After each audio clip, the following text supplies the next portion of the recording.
of the rape allegation that happened at Chrisland School. I'm joined by RonkePosh. She is the director, La Posh School, and she joins us now via Zoom. Thank you so much for joining us.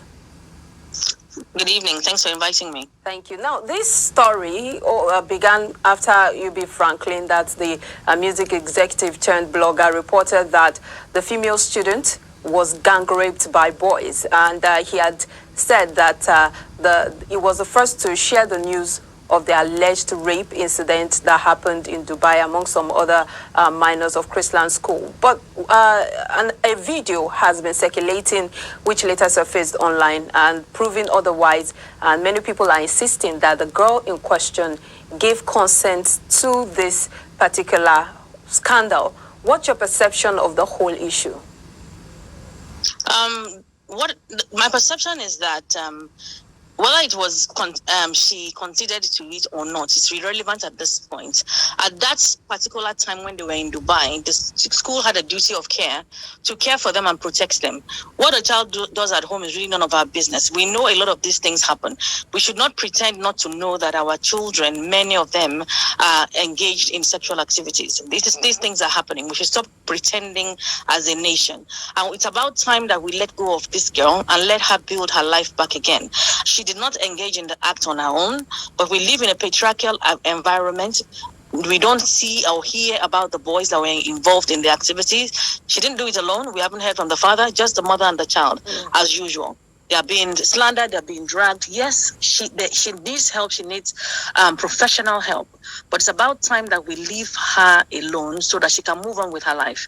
And the school also take responsibility for what has happened, and they should also pay for damages so that this girl can get her life back on track. It's enough. She's suffering already for what she has done. Her life is never going to be the same again for what has happened. But we as mothers, as parents, we must cover her now. Yes, but the school also has reacted to this, saying that the girls were at the 7th, was it the 11th floor, and the boys were at the 4th floor, and that there was some form of distance, and that this happened after light out, and that they were not in charge, in control of the situation. You see that as irresponsibility on the part of the school, despite putting all these measures in place. Ronke, are you with us? That girl did not go to the boys' hostel. They still ought to have been looking after them, because she might have been picked up on her way down to the whatever floor she was going, or going up, or I don't know which order it was. What if she was picked by a pedophile? What if she was killed? What if she was abducted? Anything could have happened to that girl other than what happened. It could have been worse. She might have been dead. Somebody still had a duty of care to look after them, to make sure that they stayed in their rooms. I went to boarding school. I've been on excursions, and you must stay in your room, and somebody checks. There are matrons around. So when you leave the country with people's children, you must do much more. You must take responsibility. This thing has happened. It's not time for us to throw blame and to deny things. Something horrible has happened to a child. Call her anything you want, but she's still a child. She's only 10 years old, and she's a victim of what is happening in her environment. Call it a parenting failure, call it a failure of the school. This is all to just let us move on. What she needs is professional help. She needs a new team. She needs a new name. She needs a new school, perhaps a new country, to start again. Because we see this kind of video, sorry to butt in, this video surfaced online, despite the fact that there is a law that is against that kind of video, sharing content that has to do with minors in that kind of act. The video still found its way to the internet. And the question is, how did the video leak? And what was the intention behind even making the video in the first place? No one would ever know beyond the children there. They are the ones that would know whether, different versions have come out that she planned the orgy, different things have happened, but the video has been made.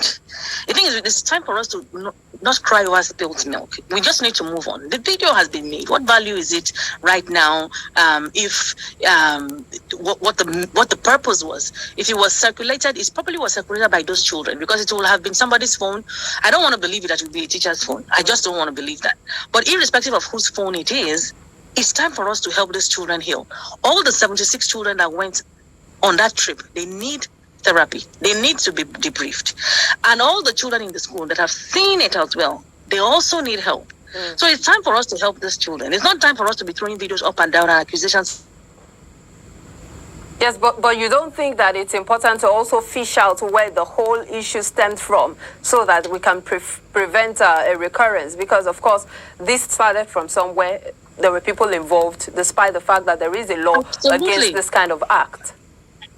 Absolutely. This thing happened in Dubai. We are aware. It happened on an excursion. We are aware of that. It happened in a hotel room. We are aware of that.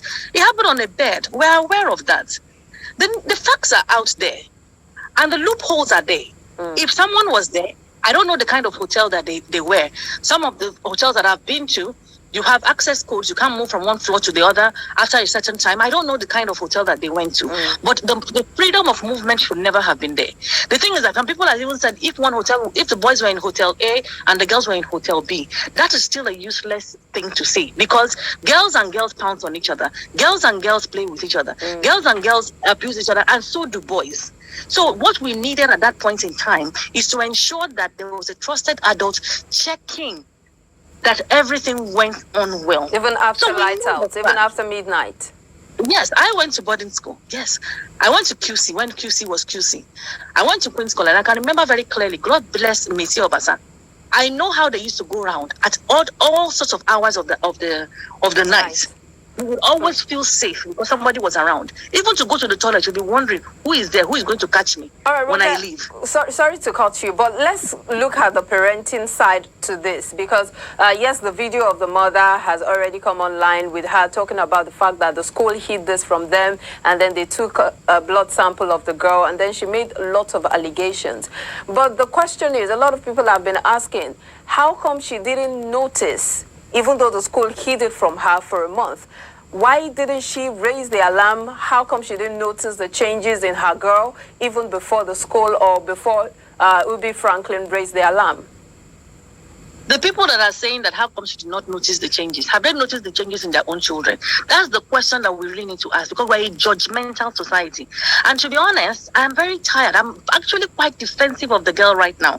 I believe that mothers should come out and start defending the children. I run a school. I've been working with children for the past 15 years. And I know how busy some parents get. It's not an excuse to neglect your parenting, because I'm a damn good mom. And I know that investing in your children, you protect them. You have built an emotional connection with your children. They would tell you can actually know what is wrong. Okay, she has failed. Okay, she has failed according to the world. The court of social media have judged her. Can we move on now? Can everybody face their own children now? That is what we need to be telling the world, because our judgment and our criticism is not going to do much. Other parents have learned now that if this happens to them, and as a matter of fact, do we think that that's the only incident that happened in Dubai? Do we think that is the only incident? Do we even think that's the only incident happening around in Nigeria? Is she the only 10-year-old having sex in Nigeria? I've heard of 6-year-olds having sex. All the people that are saying crucify her should be the ones to cast the very first stone.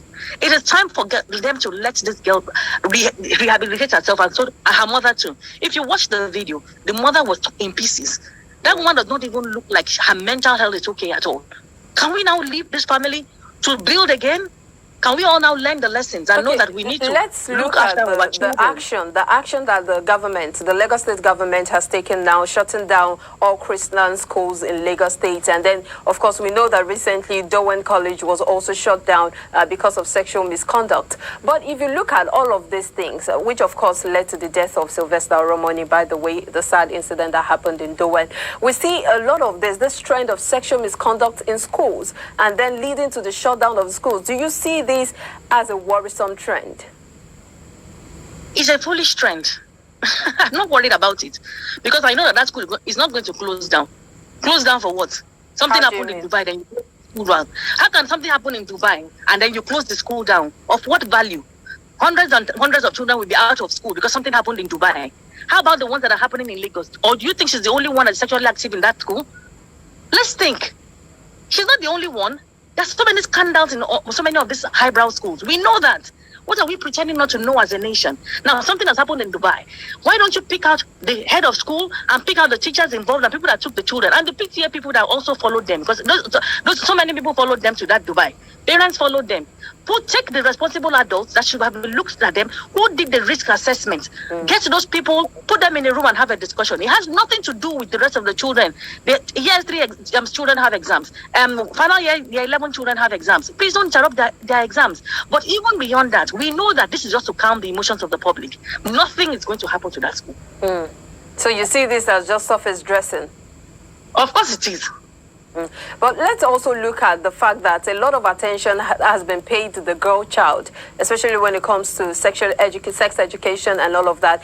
Is it time to now turn attention to the boy child and then also let them know the boundaries and how to behave when it comes to sex education?